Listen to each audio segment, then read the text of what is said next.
Love. It's often romanticized, occasionally dramatized, but real women know that real love is work. It's rooted in sacrifice, service, commitment, and day in and day out dedication. And that is the kind of love we are setting out to celebrate this week in a powerful series called Real Life Love. The relationships we'll highlight these next 5 days reflect that grit, and they celebrate the human heart, the human spirit.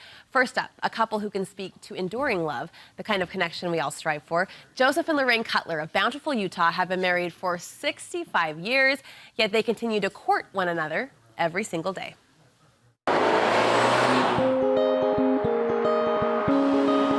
This Subway in Centerville, Utah feels a little different than other chain shops.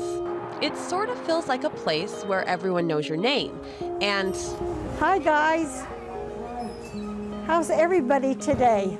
Everyone does know their name. Let's see, what is my favorite? I forget. You want rotisserie style chicken? Yes. This is where you'll find Joseph and Lorraine Cutler.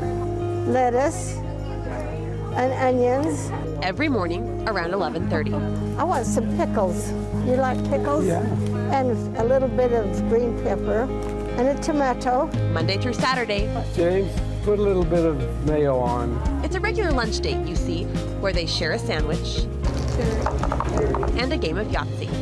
It's just a joy to be here. We relax, play our game of Yahtzee, and just have a good time. Their love story really is one for the ages. Married 65 years, they met back in 1953. After serving an LDS mission, Joseph was drafted into the service.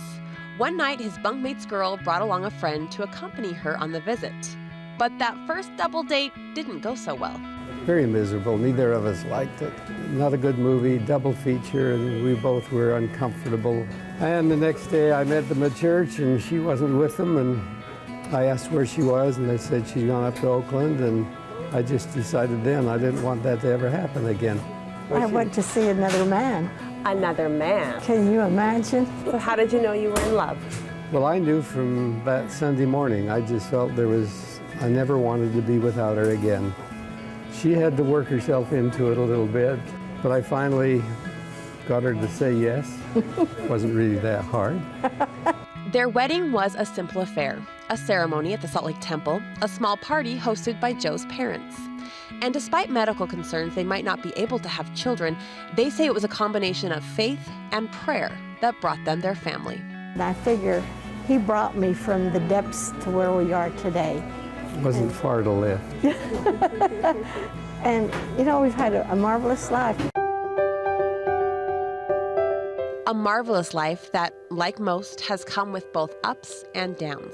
In 1976, their 19-year-old son, Calvin, was killed in a motorcycle accident just blocks from home. A trial they say didn't feel as heavy when shared. Actually, that was as easy as any other time because being together and having the kind of love that we felt for each other carried us through the challenges. Do you ever get sick of each other? Not really. If I have a time when he annoys me, I just get away. I don't discuss it, and they say you should discuss things, but I find what's less said is not, you don't have to worry what you've said. You don't have to take it back, like, oh, I didn't really mean it that way. You've been married 65 years. 65 years, what's the secret? To look above little differences that we might have and show love always, and more to my husband than anybody else. And I've always been proud of him. He's a good speaker and he's a good man, and I love him and always will. What would you say, Joe? What's the secret to love that lasts? Priority. I decided when I first met her, there would never be anyone on earth more important in my life than she is. And that's just the way it's been. Nobody else takes priority over her for any reason. And there may be times when somebody gets attention, but the overall priority is her. Everything that I do is centered around her. And that's how you'll find them. Every day around 11:30, sharing a sandwich and sharing in life together. In our kind of life now, it's wonderful. I couldn't do what I could do without him, and he's always there for my hand. say the sweetest full disclosure, the Cutlers are my friends, my dear neighbors, so I can attest to the light and sparkle of their sweet relationship. I find myself thinking that they definitely do have something figured out and that maybe following generations could learn a thing or two from their love. This real-life love series continues all this week leading up to and surrounding Valentine's Day.